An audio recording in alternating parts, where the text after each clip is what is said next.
Nós iniciamos uma temporada onde os 2 primeiros objetivos não foram conquistados. E é isso que fica. Independentemente de termos feito partidas boas, partidas ruins, oscilando, esse é o sentimento.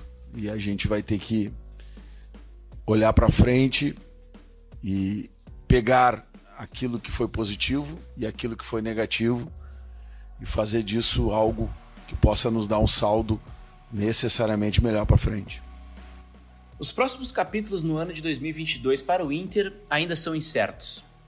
Com a eliminação vexatória para o Globo na Copa do Brasil e também no Gauchão sem ao menos chegar na final, o Colorado agora deixa para trás o mau começo e tenta pensar tanto em Brasileirão como na Copa Sul-Americana.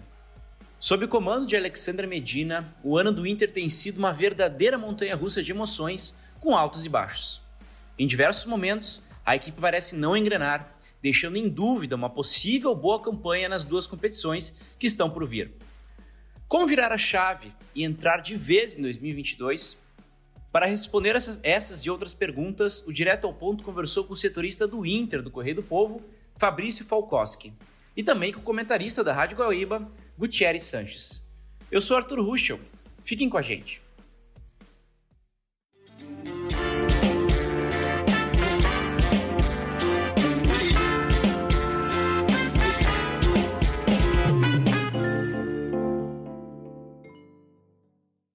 Antes mesmo da eliminação para o Grêmio no Gauchão, o cargo de Medina foi posto à prova.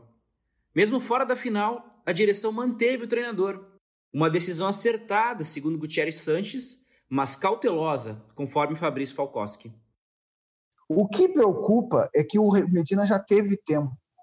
Ele já completou 2 meses de trabalho e durante esse tempo, até pela desclassificação prematura e vexatória diante do Globo, um feito histórico, um tropeço histórico, uma coisa que provavelmente a gente nunca mais vai ver, Inter perder para o Globo de 2-0 e tomar um vareio do Globo, que é um time completamente inexpressivo no cenário nacional, né?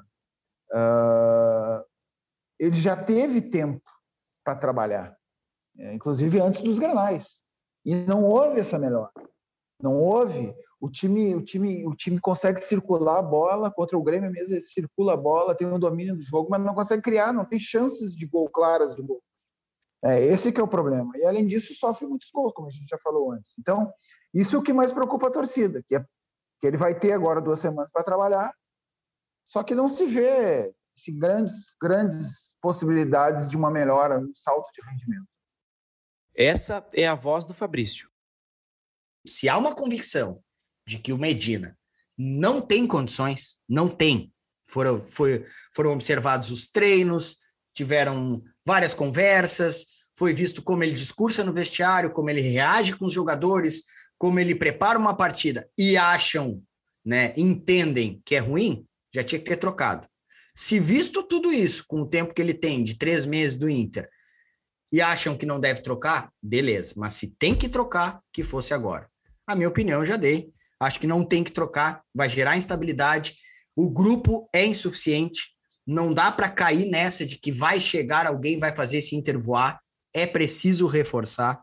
Então, acho que o Inter está fazendo, dentro, obviamente, de grandes decepções. Também não estou aqui passando pano, cair para o Globo, não chegar pelo menos uma final do Campeonato Gaúcho, sendo que o seu rival está na 2ª divisão, isso é um fato, isso claro que são grandes fracassos. Claro que o trabalho previsto não deu certo. Eu só não acho que ele tenha que ser interrompido agora. Se porventura, lá no meio do Brasileiro, e ninguém espera isso, o Inter estiver na zona de rebaixamento, sem comando algum, sem nenhum trabalho demonstrado em campo, aí se troca. Mas agora eu acho cedo. E essa é a voz do Gutierrez. Com diversos treinos fechados para a imprensa, o trabalho de Medina é acompanhado apenas por quem está no CT. Esse é um dos pontos ressaltados pelo setorista do Correio do Povo. Para o comentarista da Rádio Guaíba, o grupo do Inter, pensando em conquistas, ainda é insuficiente.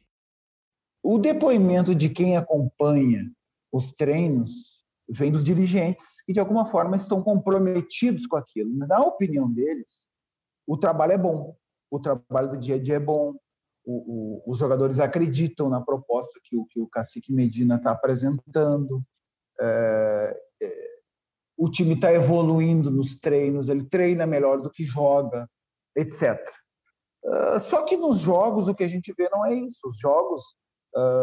Nos jogos, em geral, o desempenho do time do Inter é muito ruim. O Inter se defende mal, toma muitos gols e faz muito poucos gols, né? Mas eu vejo esse grupo do Inter como fraco, insuficiente. Claro que tudo depende de objetivos. Qual é o objetivo do Inter? Se o objetivo do Inter é ficar em 10º no Campeonato Brasileiro, é suficiente esse grupo do Inter. Mas qual foi o discurso dessa nova gestão do Inter, que já faz mais de anos está aí, quando assumiu? Dá protagonismo ao Inter. E a história do Inter diz isso, né? Não é uma promessa fantasiosa em que pese necessitar de meios para chegar até esse protagonismo ou resgatar esse protagonismo. Mas, de qualquer maneira, precisa de meios, como eu falei. E esse grupo do Inter, para mim, é insuficiente. Tem algumas carências. O próprio presidente Alessandro Barcelos, ele admite que existem carências de quantidade nisso, mas também de qualidade. O podcast fala sobre o Inter, mas o futebol gaúcho como um todo passa por uma crise. Tanto o Colorado quanto o Juventude não passam por bons momentos. O Grêmio está na Série B. Seria esse o pior momento do futebol no estado? O time que caiu na vez passada, em 2004 ou 2004, né? 2004 ou 2005, 2004 caiu em 2004 jogou a segunda divisão em 2005. Era muito pior que esse que está jogando. Ele caiu, assim, com algumas rodadas de antecedência, em último lugar do Campeonato Brasileiro, então era pior do que esse. O do ano anterior, que escapou, também era pior do que esse que caiu. E o Inter também já viveu momentos muito difíceis, também já quase caiu mais, né? Caiu uma vez e quase caiu outras vezes. No final dos anos 90, o Inter também estava se encaminhando para ser um clube médio, né? Um clube sem protagonismo no cenário brasileiro. E aí, no começo dos anos 2000, ali entre 2004, 2005, 2006, fez um processo de reconstrução interna que levou ele aos grandes títulos, né? E aí retomou uma posição de protagonismo no cenário brasileiro, que agora já perdeu de novo. Isso também é meio cíclico. Mas tanto o Grêmio como o Inter já viveram períodos mais complicados em suas histórias. Acho que a gente tem muita coisa que evoluiu, viu, Arthur? Eu costumo também, às vezes, buscar o lado positivo. A gente melhorou em estrutura, os dois clubes, melhorou em número de sócios, melhorou em tratamento desses sócios, melhorou em marketing, mas isso não quer dizer que estejamos perfeitos, bem adequados e modernizados. Longe disso, longe disso. Acho que, às vezes, até há alguns retrocessos nesse processo que já deveria ou poderia estar mais adiantado. Mas o momento é muito ruim. E é o momento do, como eu costumo dizer, do ecossistema futebol gaúcho, porque ele envolve torcida, ele envolve imprensa, ele envolve dirigentes, ele envolve jogadores, envolve treinadores. É um momento que a gente tem como triste. Pode mudar, a gente pode ter um ano, de repente, do Grêmio retornando para A, do Brasil subindo para B, enfim, o Inter indo bem no Brasileiro, tudo isso pode mudar porque o futebol permite isso. Mas o resultado desse ecossistema que a gente vê hoje, ele é previsível. A gente não tem feito por onde para melhorar. E isso causa muita tristeza.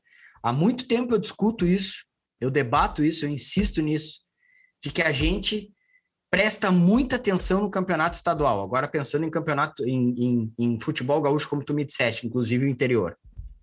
Há muito tempo o estalo tinha que ter sido dado. Está na hora dos clubes do interior que reivindicam tanta atenção, merecidamente, que reivindicam tanto carinho e até ajuda econômica, de marketing, enfim. Está na hora deles pensarem grande, pensarem em segundo semestre.